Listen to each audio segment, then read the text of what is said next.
everybody. Today we bring on my good friend Rashan, Howard University graduate. Both of us some recent graduates.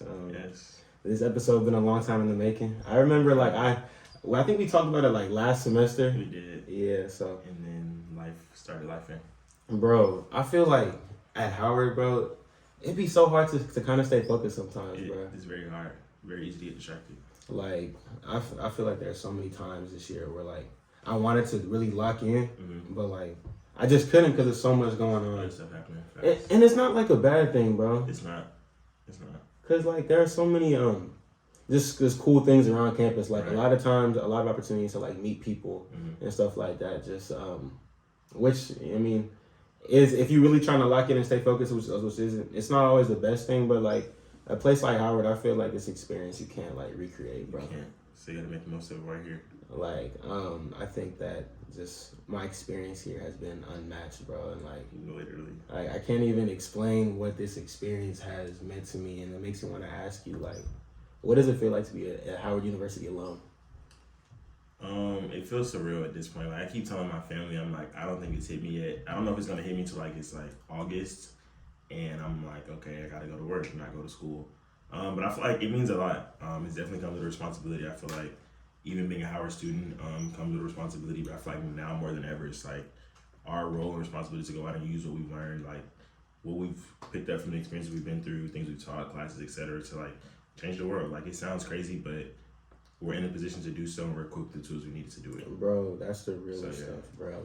I think that me being at Howard has made me want to advance the community even more than if I would have went to a PWI or something like that. I feel like being here has just made me more aware of my race and just being a servant of my community. Right. Facts. I think that's I was trying to explain to somebody the other day what going to a school like Howard has meant to me, and it's I can't always put it into precise words, bro. No, you can't. I feel like this experience is something that I can't put into a tangible experience, the tangible words, bro. I just can't do it, bro. And something that stood out to me was before I came to Howard, older alumni had told me they're Howard is a gift that keeps on giving, and I don't feel like that really resonated with me until now, because we think we've experienced Howard for what it is, but it's a whole nother chapter now that we finished to experience and see what we can take from the university. Bro, that's so real, bro. And it makes me think that you said earlier being an alum hasn't hit you yet, bro, because. To be honest, it hasn't hit me either. It's just summer break. Because bro, I'm still staying in the same apartment that I've been in the last few years. I'm in DC. I'm still seeing the same people. I'm still talking to the same friends. Everybody's here. So it's I really feel when I move out of here, in a few months. I'm dreading packing my apartment. Bro, I feel I might cry, bro. I probably will too. Because I feel your dorm, it's okay, obviously this is for the time being, but I've been in my apartment, I feel you said the same, since the junior year when we didn't have a choice but to find somewhere to live. Yeah. So I really feel I've settled in versus just living here. Bro, I know, bro, and it's I don't the amount of stuff I have at home is slim to none, so it's just this is home. Yeah, bro, this is literally home. Everything I have in my room, bro, it's I took a lot of stuff from my crib back in the West Coast here, bro, and it's moving, packing up all this stuff is gonna be really sad, just from the standpoint of not just my own personal space, but all the memories that I've had in this apartment, bro, and all the friends that I've brought up in here. Conversations, everything. I can't even explain it, bro, and I think that just makes me really grateful for the Howard experience. Despite us, all the housing issues and stuff like that, and not being able to live in a dorm junior year, definitely. And I will say, as bittersweet as it is, I feel it's more sweet than bitter. We knew this had to come to an end, but if we think about what we've gained, it's we have a network of people. I pride myself on the fact I be talking to my friends at other schools, and I'm just I don't know if it's a Howard thing or just college in general, but I kind of want to pride Howard on it because of how diverse it is. But I feel we're in a space now where you can literally travel anywhere and have somebody that you know or find somewhere to stay. And I just feel that's the biggest flex. That's one of my favorite things I'm most excited to venture into is the network that I have now. Bro, it's and crazy. Connecting and growing people. We know somebody's going to be a lawyer, doctor, director, the whole nine. Bro, all avenues of life, we have connections. That's what elevates the Howard experience. It's yo, we was in class together, and now we finna go have fun in business together. We partners. Bro, I said one of my friends, he had a little graduation dinner. He just graduated from a Georgetown MBA program, and his dad and his friends went to Howard, and he was talking about how they went to school with Kamala Harris. Okay. And they was talking about one of them was saying how he had a class with her. Wow. And he was trying to bend her back on her. Right, and he was just describing what type of person that she was and everything. And it's just very interesting to like see that where the experience kind of takes you, because in that moment he didn't know that. He didn't know what she was He didn't know she was gonna be the vice president, bro.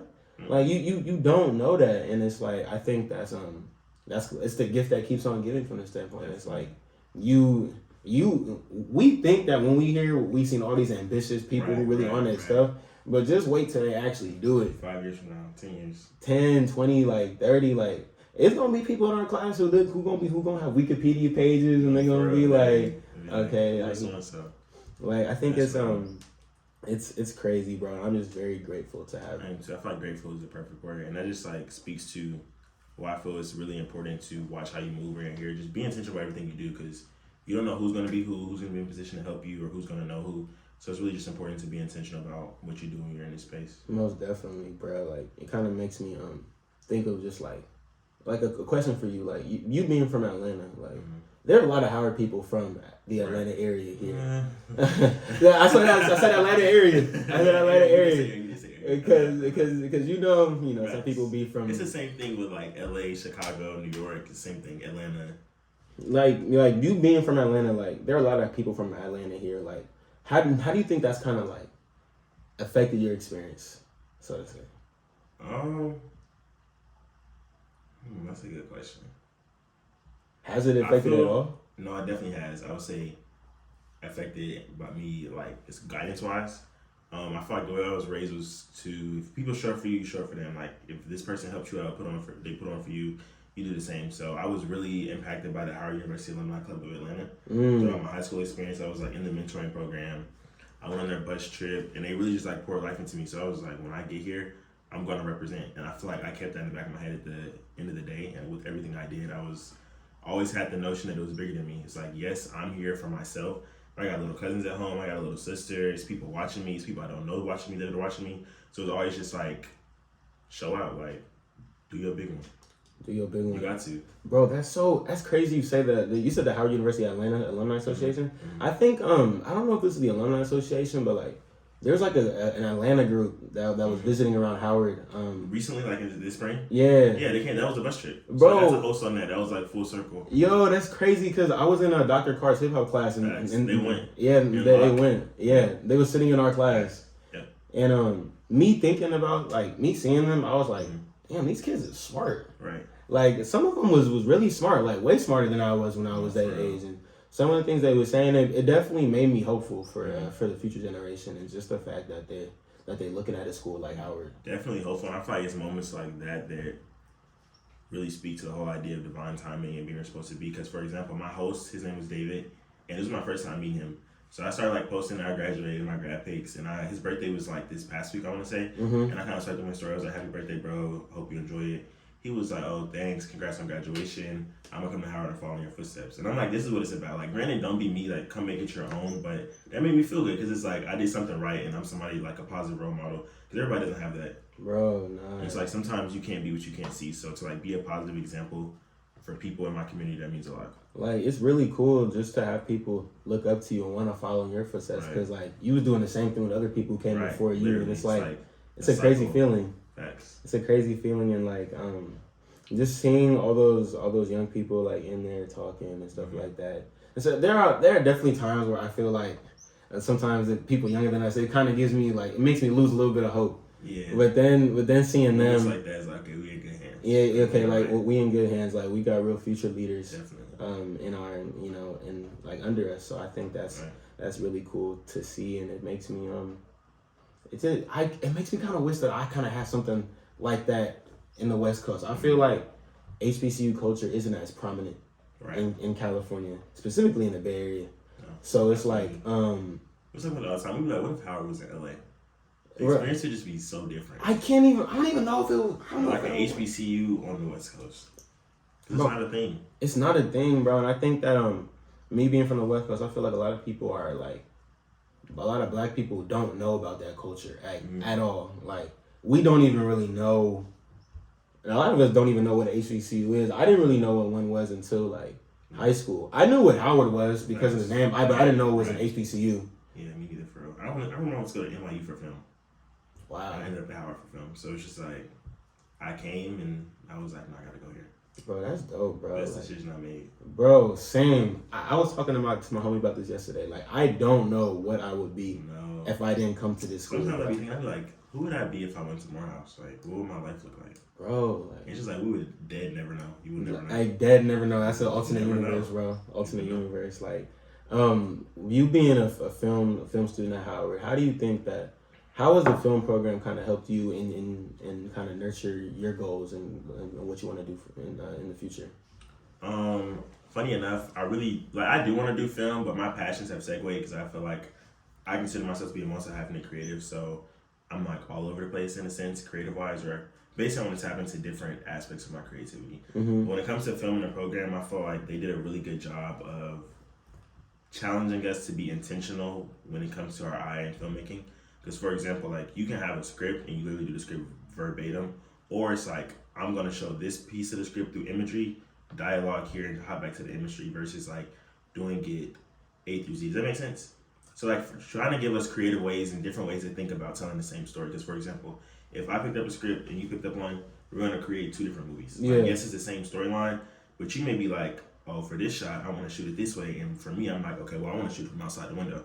And it's like, it's going to portray different things, tugging people's emotions differently. So I feel like they challenge us to think outside the box and find ways to differentiate ourselves in an oversaturated space. Bro, that's really cool. Do you think that being at Howard kind of like, in all the black creators, because I feel like, you know, black movies are definitely different than like white movies. Like, do you think that having this influence of the HBCU, what it has changed your kind of creative lens as opposed to going to PWI? 100%. Before I came to Howard, my aunt Tashawn, she always told me, she said, you don't go to college for the degree. You can get a degree for anywhere. You go to college for pedigree.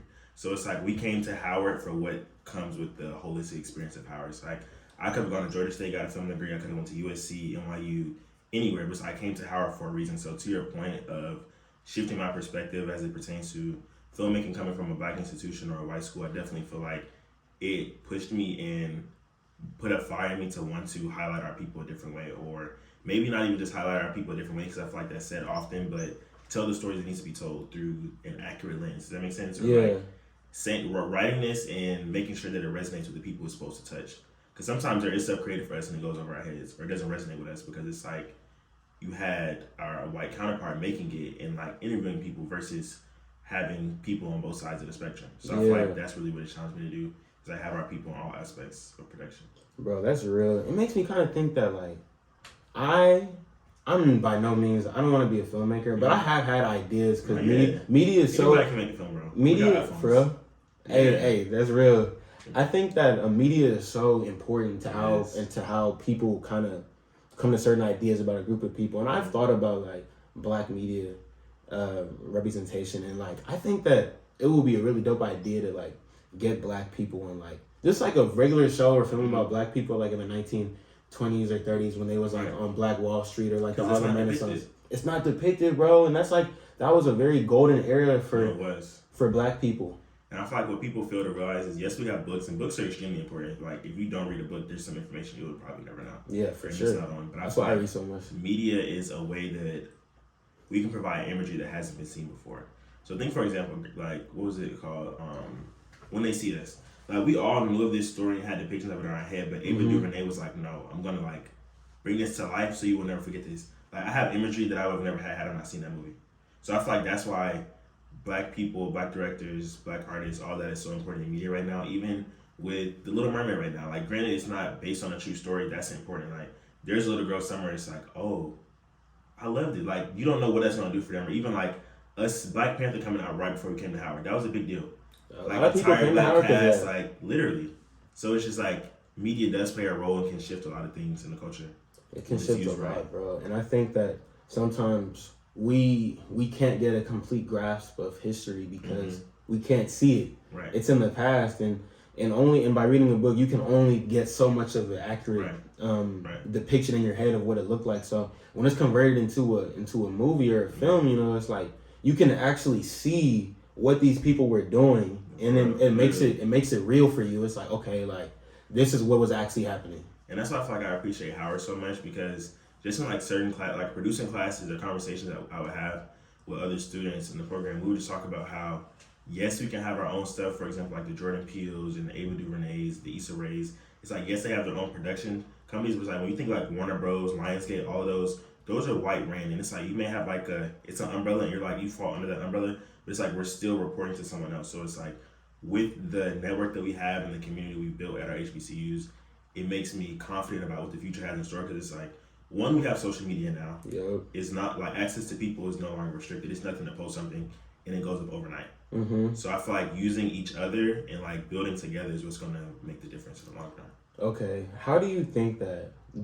So with you saying all that, and when the era that we're in right now, do you think that like in 20 years, when all of us are like adults and running the industry, do you think that we can get back to like the 1980s, like 90s era of like black film and sitcoms and stuff like that? Just trying to get back to that, like, what's the word I'm looking for? It's losing me.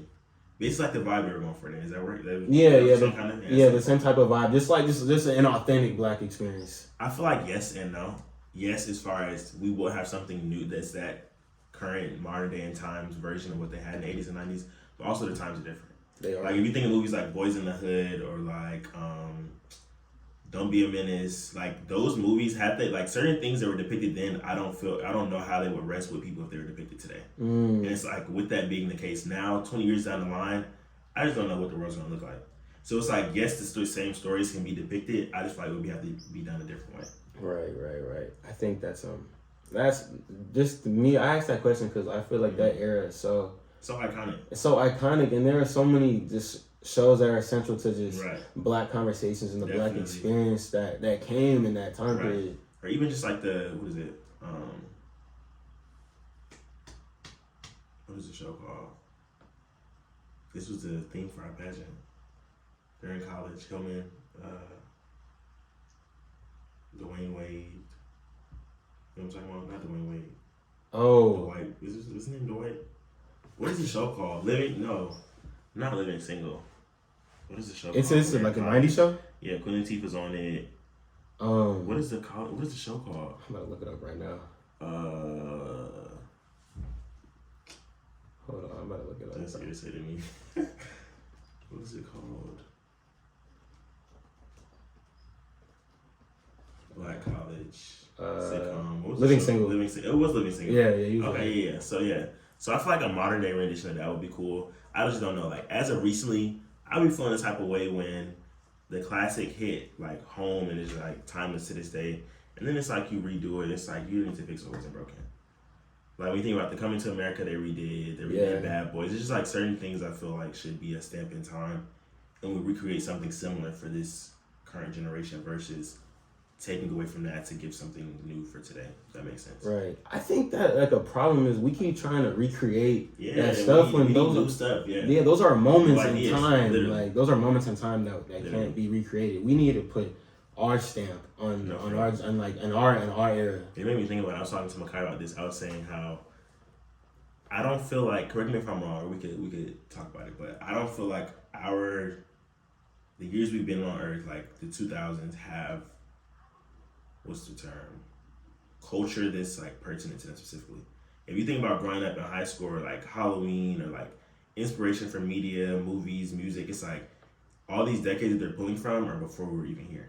So it's like even now, what do we have? Like the early 2000s, it's like the 90s had their thing, the 80s had their thing, 70s was groovy, 50s you got roaring 20s. It's like 2000s, it's like we still doing 90s and 2000s parties. Like you know what I'm saying? And I'm just like, what's going to be the representation of the time that we were like in our young ages? Hey, no, that's a good Because like besides like silly bands, Beyblade, it's like we don't really have any like this is what they were doing in 2012, 2015. Like I can't even think of anything, and I was here. Bro, I can't think of anything that we specifically doing. I can think of maybe like different apps that we would use. Yeah, apps and dances, stuff like that. But actual like, lifestyle. Yeah, like fashion. Like, yeah. Because like early 2000, you got like all the baggy stuff. Right, baggy stuff. And it's like early 2000s really kind of, it blends in a lot with It 90s. does. So it's not really. They're cousins. Yeah, they're cousins, bro. And, you know, they're right next to each other. So it's not going to be that big of an evolution of style. And it's like, we can't continue to do that stuff. We can't. It's 2023 now, bro. Like, that was like damn near 30 years ago. No, facts. Like, I think that, I kind of feel like the reason why we don't have those signifiers of our culture is because I feel like it's because of phones, bro. I agree. I think that we are so invested into our phones because I feel like those type of creative, those creative markers and just those signifiers of a generation come from like boredom, so to say. Right. Innovation. And also the whole idea of, I don't fully agree with this, but I can see how it applies, so I guess I probably should agree with it. I feel like phones and social media, it kind of omits the idea of individuality. It's like I can open my phone and see what the next person does. Like, oh, that's how they wore this. I want to buy this shirt because I like how they wore it, and this time I wear it. Versus like you just coming across something, it's like I'm gonna do me. No cameras, it's just me. If it pop, it cool. It don't, it don't. So I feel like now there's always this idea of like what's going to be liked or like what's going to go, what people going to respond to. Facts.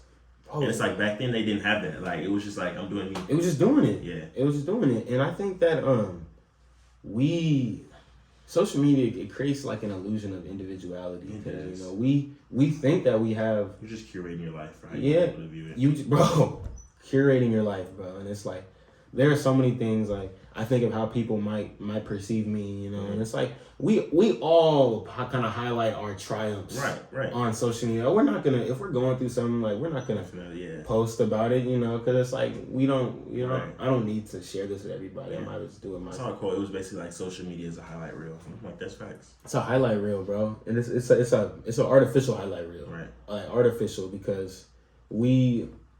As individual, as it kind of seems like we're acting, you know, being able to post on our story, being able to kind of portray who we want to portray, it's all just a front, bro. Yeah, it is. Like, you remember, like, maybe in, like, 2013, 2014, when we had Instagram, like, we were just posting anything, bro. Food just got here. Yeah. I was posting whatever sports thing, I would be like, yeah, like, you know, and I think it's definitely shifted. It's shifted, bro. And I was thinking about this, bro. It's made me kind of sad because I seen like when I look at the younger generation, like middle schoolers, high schoolers, when I see their Instagrams look like how we be on Instagram. No, it scares me too because I'm just like, yes, we had social media, and I feel like I got on Instagram maybe like 5th grade, 6th grade. Yeah, me too. But at that time, it wasn't a thing. But for 5th grade or 6th grade now to be on Instagram, I'd be like, I don't know. Yeah. And also, the world was just a lot more innocent then, and we could just be kids. I feel like this generation doesn't really get to be kids.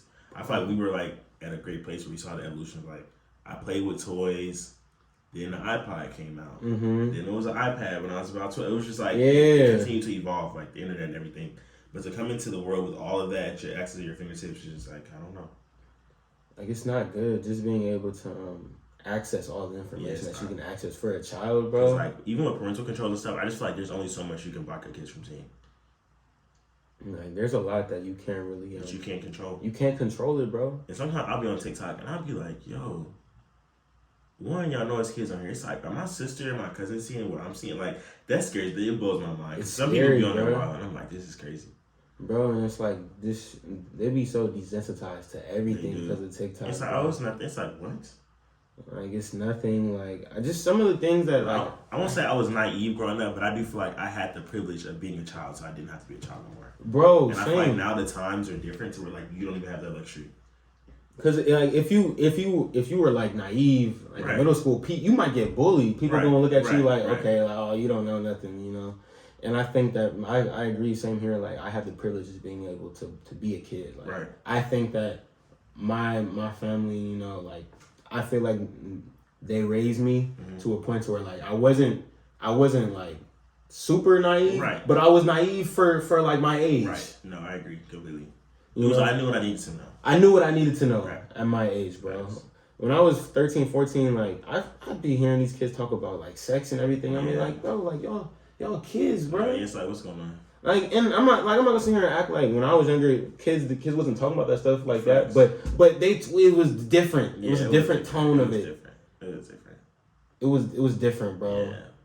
That is really when like I got exposed to like everything because I was in private school. Yeah, me too. Like, all the way up until 5th grade, I was in Christian school. So 6th grade, I go to a charter school, but it's basically like through the public school district, and that's when the Band-Aid just got ripped off. It was like, this is life. I was like, okay.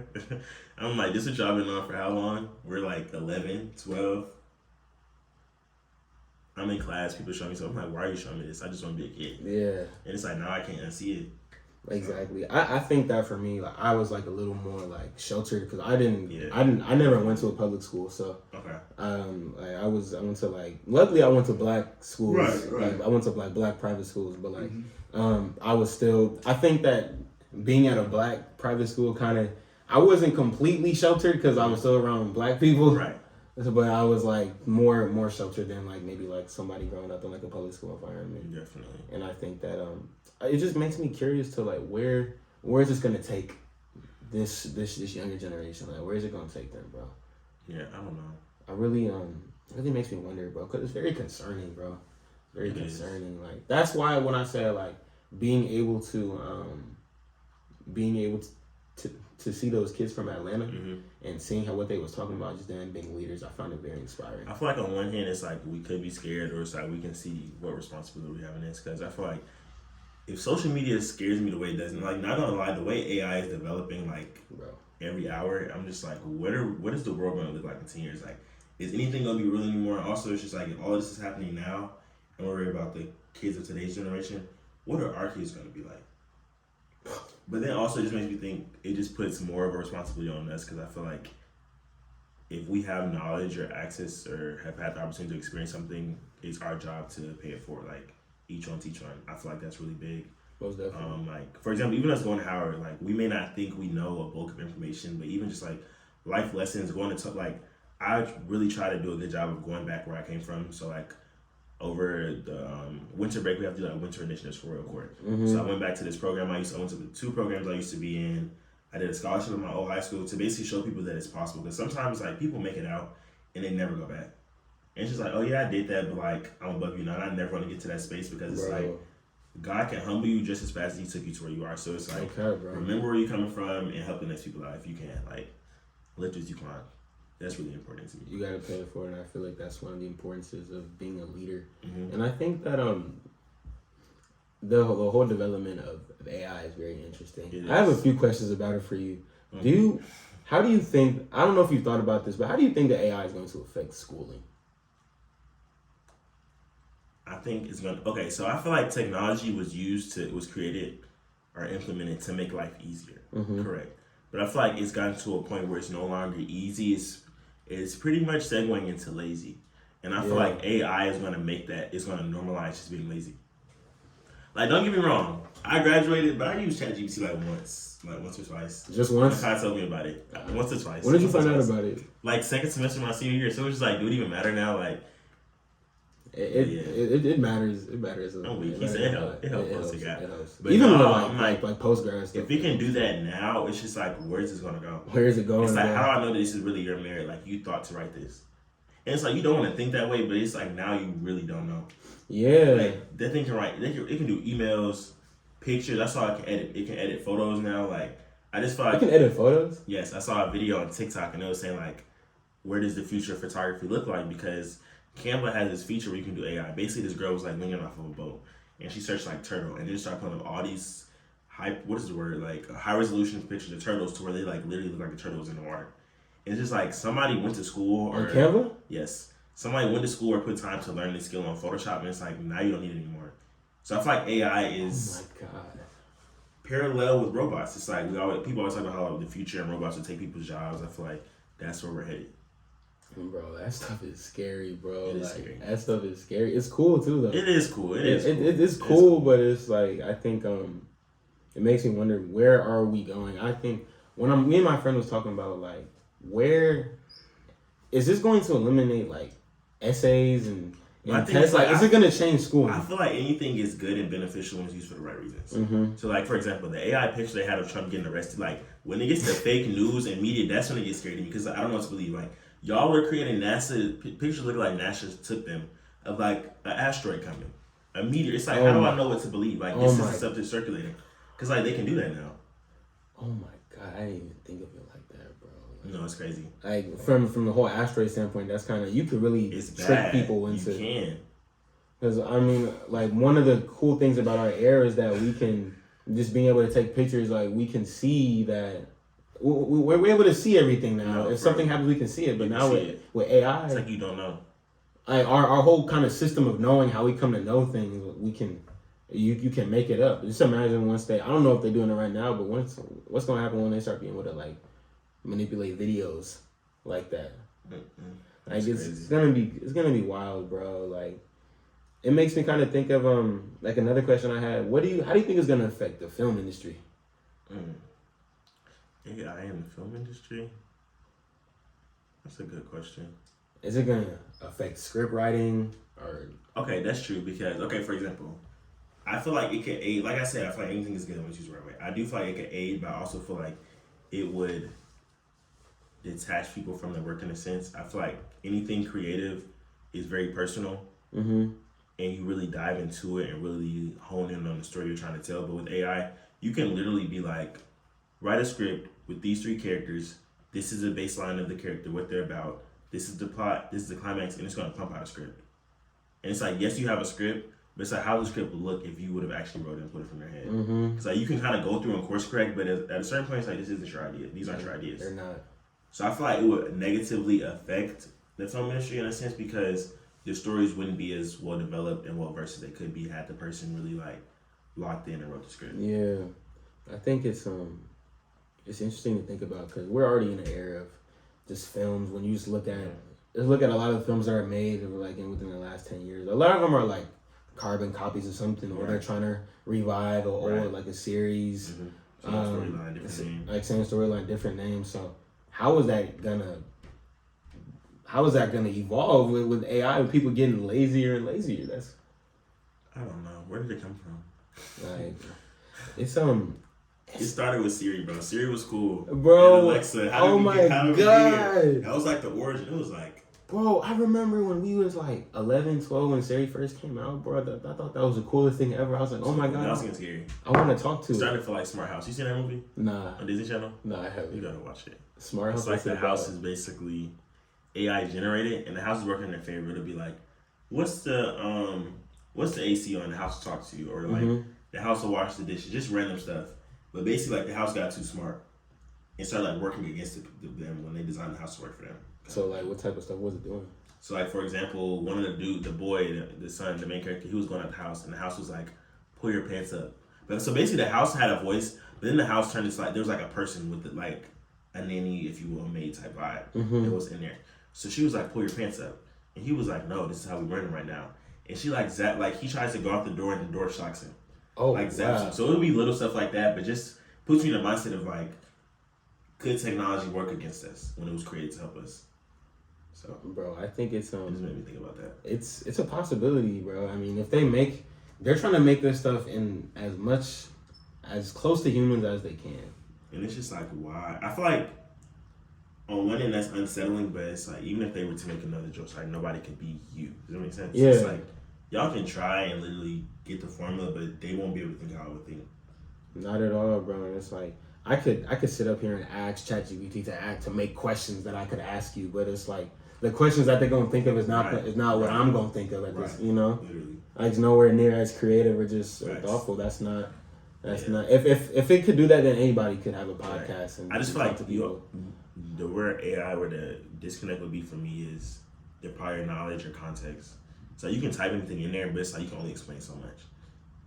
Yeah, and I think you really have to, if you want AI to do something for you, you have to really type in very specifically details, what you want. Like everything.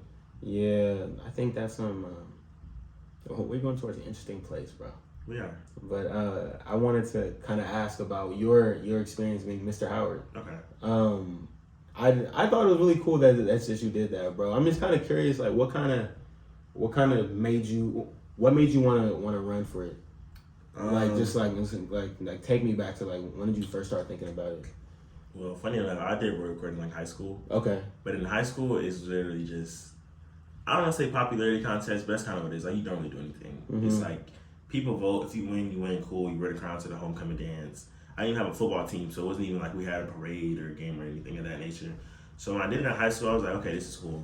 And I got to Howard, and I was one of the people that had laser focus on Howard. When I knew I applied and got in, I was like, I'm going here.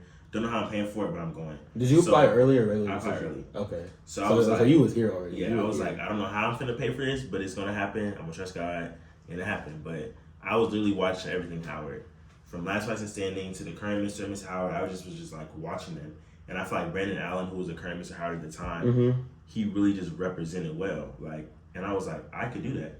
And funny enough, there's like email threads in my like first ever email from high school, where my family is like, oh, save this from Mr. Howard. Just like playing around, joking around. And so I got to Howard, and I feel like I had always been in leadership spaces throughout my academic matriculation. Yeah. So it was nothing to get here and not want to continue to lead and have an impact. So I joined FLA, which is the Freshman Leadership Academy. It's not even a thing anymore. And I remember going out for Mr. Freshman. That was what a lot of people don't know about. So I went out for Mr. Freshman. And I feel like I had the skill set to do the job. I just wasn't prepared. I didn't do my part in the hold up my end of the bargain. Like, I remember interviewing and leaving knowing I bombed the interview.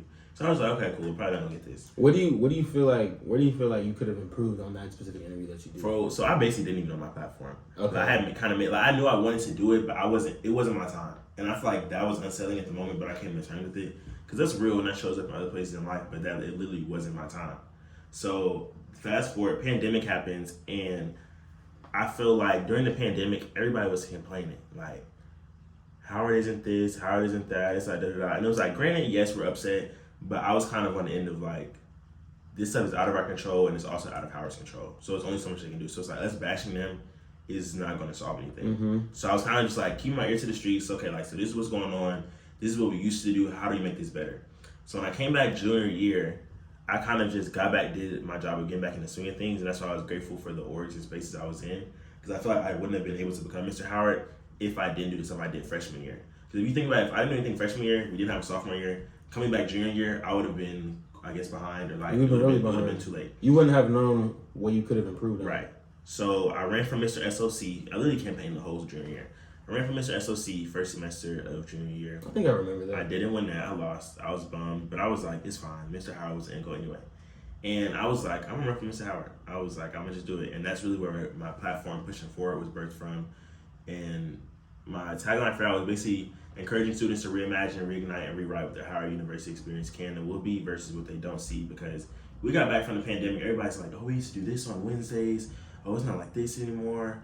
We can't have everybody in Crampton. It's like, y'all, we know these are the odds we're up against. What are we gonna do to make this new reality somewhat normal? So I feel like that's what I really wanted to do. And I feel like that's why I was inspired to run, because I feel like I was connected to the campus and the student body. And I feel like what really gave me the push to run was, I don't know if you know, I used to do YouTube. Yeah. So like in high school or freshman year, I was doing like all this Howard stuff. I think I remember you doing so when I came back junior year, mind you, 2 classes hadn't been on campus. It was HE24 and HE25. This was both of their first time on campus. So I'm just going with my daily tasks, excited to be back. I kid you not, I got stopped like every day for the first month.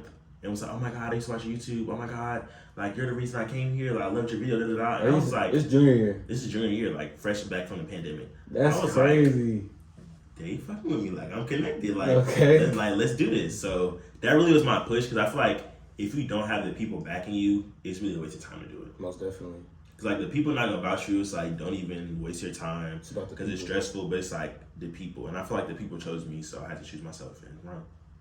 Bro, that's really powerful, bro. I think that it's you always want to feel good about yourself, but in the things that you've done and the people that you tried to inspire. Right. But I already know it hit different for you to actually see those people and then hearing you. It's like I already know that pushed you even more, bro. Like, and I feel like the other thing that really what's the word? Made me feel good about the whole thing was, I feel like I went into a lot of spaces while I was at Howard just being my genuine self. Like, yes, I may have had Mr. Howard in the back of my head, but it was never like, oh my God, I gotta, like, waking up every morning, gotta do this so I can meet Mr. Howard, gotta do this. It's like, it kind of just happened. Like, I kind of just manifested it. I don't know. Yeah. And also, I was thinking about it earlier when you mentioned Howard experience. I was like, no, this is gonna come up. And I feel like my faith and my relationship with God, all of that has really grown since being in college in general. Just like going through stuff and like trusting the process. every day is different. But I really manifested it. Like I remember I was running and I had "Good Morning, Mr. Howard" on my mirror. I wrote it like the top of second semester, and I was like, I'm not taking this down until I win, and I won. Just like seeing that and being intentional, and even also the whole divine timing piece. Everybody knows me, know I love sneakers. So I'm a sneakerhead, and I was just like, who would have thought I would become Mr. Howard at the start of a Jordan brand partnership? Like all of this stuff, perfect, like, bro. It's perfect like, for you, bro. This is what is supposed to happen. So moments like that reassure me, like, nah, you do what you need to do. It's just the overall it's aspect, a good feeling, yeah. The aspect of divine timing. Like, what do you think that phrase means to you? Because I know it means a lot to me because you really like things happen when it's supposed to happen. I feel like divine timing is if you want something, always have to do your part, but trusting that God, the universe, whatever y'all believe in, is gonna allow things to come to fruition when it's gonna best suit you. Yeah. Like for example, I was a freshman at Howard. I need to get my footing. I didn't to be Mr. Freshman. That's why I didn't get it. Mr. SOC, I ran for it, but God wanted something bigger for me. Like he knew there was something bigger coming literally a semester later. So it's really just like doing your part, and yes, you can have your ideas or how you see fit, your ideal situation. But if it's not what he sees fit, it's not gonna happen. You gotta be okay with that. So I feel like that's one of the biggest areas of growth have been for me, where I feel like I'm maturing because I'm just like, I gotta trust the process. Like certain things you like really just controlling what you can control, and trusting him to control the things that are out of your control. Bro, that's the biggest thing. Some of the realest stuff ever, bro. I can relate to that a lot just from the standpoint of like, I remember last year there was this internship that I didn't get with the company, and I was really bummed out about it. I was like, dang, like I don't have an internship. What am I gonna do now? Right. I don't know what I'm about to do. And that whole summer, I stayed true to myself, and I was just recording podcasts all summer, and I was reading, and just the overall knowledge I was able to gain, and just the experience of just the education of being able to like understand people's perspectives and just gaining knowledge on my own through my own personal study, like. It's led me to where I am now, just being able to have the opportunity to go to Johns Hopkins, and because I wouldn't have been able to get this fellowship if I didn't read all these books. Because like the knowledge that I helped, that I accumulated during this time, like I wouldn't like the things that I was talking about just from my head. It's like I think that it wouldn't have happened if I had got that internship, which is something that I didn't even really care about. I was just doing it to kind of check off a box. Right, and I feel like that's the other thing too. I feel like God doesn't close the door without opening a bigger one. So like I remember when I got into Howard, I was like, bro, how am I gonna pay for this? Like day and night, I'm like, what am I paying? I was just applying for stuff. And like grateful to God, like I literally graduated debt free. And it's like that was amazing, due to hard work. It's like, and it's just like there was a moment in time where I didn't see myself making it past this, but it's like everything that's bothering you right now probably won't matter like 5 months down the line or 2 years, honestly, if we've been for real. Unless it's something like life changing, then yeah, but most stuff it's just like we be so caught up on it. It's like you have to trust yourself and then trust the process. And even like, what else was I finna talk about? When I feel like I really tried to showcase to like tell my friends, or like even when people talk to me about being Mr. Howard, and I'm like, yes, this is cool and all, but this is bigger than me. And I feel like my friends will always be more excited than I was, because I just felt like, I feel like I took it seriously and tried to have fun in it. But a lot of times they'd be like, oh, you're Mr. Howard, put your Mr. Howard card. And I'm just like, I'm Rashan first. Like, yes, I'm in this position, but I just want to be humble. Like, resonate with people, and I feel like that's why I was received so well, because I really wanted to show the duality of the Howard student. I feel like at a lot of Black schools or just leadership positions in general, you're expected to be on this pedestal, like, sitting in front of the class, very poised, talk like this, walk like this, and I was like, I'm going to be myself through this position. I'm a regular dude. I'm not wearing a dress shoes today. I'm going to put my Jordans on. I don't feel like wearing a tie, I'm going to unbutton my shirt. Little things like that to show people that, like, yes, I'm in this position, but I'm still a student. Like, they would see me in the classroom. They would see me at Grand Central on Thursday. It's just, like, showing the duality of a Howard student, because it's not this just cookie-cutter image. Right, bro. I think you saying that makes me think of oftentimes when people kind of do things. I know it's a lot of people who run for stuff at Howard. It's like they change. They change is very inauthentic. I know people who joined frats and stuff like that who kind of be switching up now. They be acting weird, bro. You know, and it's like, I think not even just frats, but just like in general. Just like in general. You've been working towards, and now you acting brand new. Yeah, exactly. And I feel like the biggest thing that I kept reminding myself, I was like, you would be so wrong out of pocket to like change who you are when the people that you would be switching up on and changing for are the reason you're in this position. Yeah. It's like if the people didn't vote for me, I wouldn't be having the access or opportunities that I'm doing. So it's like my due diligence to stay true to myself. It's staying true to yourself, and I think that's something where a lot of people kind of lose in life, just from the standpoint of like they get these things and and because for them to kind of put on you is like, oh, you're Mr. Howard, you can do this. Right. It shows that they don't understand the reason and responsibility that comes with it. I was talking to the new Mr. Howard about this model, and I was saying how leadership and stuff should evolve. Like the Mr. Howard from when I was a senior in high school shouldn't look how I looked as Mr. Howard. Like granted, there's things that should be common threads, but it's like make it your own. Figure out why you want people to remember you and like make sure that shines through. Because like if the people just felt like you was going through the motions or like, oh, you're trying to uphold this image, it's like they're not gonna resonate with that. Just be yourself.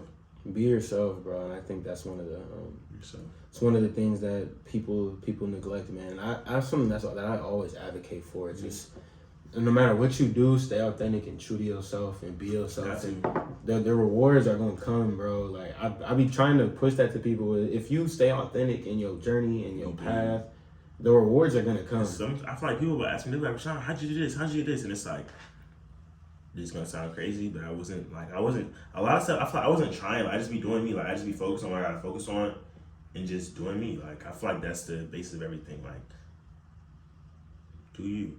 I also feel like something that really has been speaking to me as a recent that I heard somebody.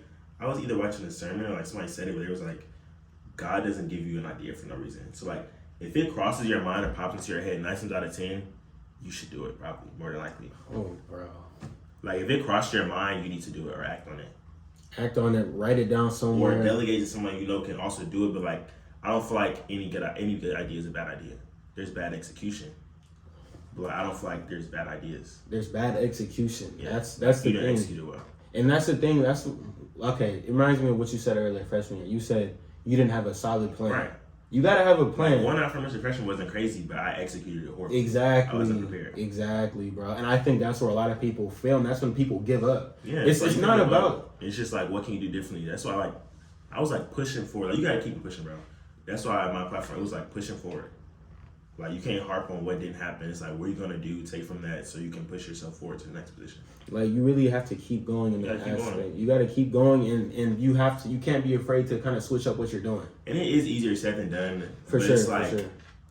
Start with small things. Like, okay, you got a C on the test. Like that's not small because your grades, but that's different than like not getting a job or the internship you've been praying and working for. Like there's levels to it. So it's like you didn't do so good on this assignment. I'm gonna make it my duty to make sure I get the 20 points I lost on this one, on the next one. Like, that's you still going. And it's like, once you do it there, the skills are transferable everywhere else. And I feel like that people look at the grand scheme of things and it's like, dumb it down a little bit and apply that here, and you can apply where you need to. I think it takes you to accomplish like one thing in your life through like discipline, hard work, and effort for you to understand that what this one thing I accomplished can translate into other aspects of my life. And my family always told me, so they were like, Howard, or not even Howard, like college in general is a taste of life. If you can go to college, leave your city, be successful, do this, make a name for yourself, you're going to be perfectly fine in the real world. Like this is where you're supposed to try stuff, fall, get back up, dust yourself off, try again. Because like if you just play it safe here and you get on the real world, it's like you don't have the preparation that you needed. Granted, it's going to be bigger battles outside of college, but it's like if we've done this here, we already have the confidence like, oh, it may not have been on this scale, but I went through something similar, so I know I'm finna move. Yeah. I'm finna do this. Like, and that's really important. Because it's just like human nature. It's just gonna flip on like a switch. You're not gonna realize like, dang, I just ate that. Like, I did that like it was nothing. So I think that's the importance of taking a risk, bro. Facts. Because we be so blinded by fear when it comes to doing stuff. I feel like sometimes if we just sit up and do it, we see that what we was fearful of is never as fearful as it seems in our head. And I was listening to something this morning. It was like, failure isn't falling. Failure's not trying. It's like, bro, you gonna fall. Like, if you get something done if you get it right the first time every time, that's no fun. Like, the story is just gonna be like super. Granted, there is some people's story, but it's like those experiences where it's like you gotta think, or it's like, okay, like you really like, how can I rework this? How can I do that? That's where you really grow. Most definitely, bro. And I think that's the importance of getting out of your comfort zone. Facts. That every great individual, they all had to get out their comfort zone if they wanted to achieve greatness. I know you had to get out of your comfort zone. Bro, like me public speaking, like that's crazy. Like, I kid you not, I used to be terrified of public speaking. So to just go in front of people or like command a room, it's just like, who have I become? Like, I've grown, but like this is where I'm supposed to be. I literally remember Also, I feel like it's important. That's another topic, but I feel like it's important to face your fears head on, and that's what I did with public speaking. So I did dual enrollment my senior year of high school, and I was looking at my major scheme for Howard, so I made sure all my credits transferred, so I wasn't wasting my time. So I did a public speaking class, and that was probably one of the best decisions I ever made. We had to do like a 3-minute speech and a 5-minute speech. It was just like talking to people became nothing, and it prepared me for the spaces that I was in when I got to Howard. So, what do you think is the key to being a good public speaker? Because I have my own opinion on it, but I kind of want to hear yours. I feel like that you kind of cultivated over the past few years. Let's see. I feel like I'm gonna give like 3 words that I feel like I apply to my creative process. I feel like it's similar as far as how it's received. I would say 1, you need to know your audience. 2, focus on delivery as far as like what emotions you want to invoke. How do you want people to feel when you open? How you want people to feel when you're done? And then also, when I say audience, presentation. No, what else? I didn't say presentation. You said audience, delivery. Audience, delivery. And I feel like presentation is another one. I feel like for me, you need to know who you're talking to. Like if I'm talking to my mom or her colleagues, not that they're old, but it's an older group, I could cater to different things or bring up different topics versus if I'm talking to my graduating class. Same thing as far as delivery, like the moment, the time, be aware of the surrounding, the time period. Like if something is going on, maybe you need to switch your tone a little bit. Focus on your delivery versus like if it's a happy time,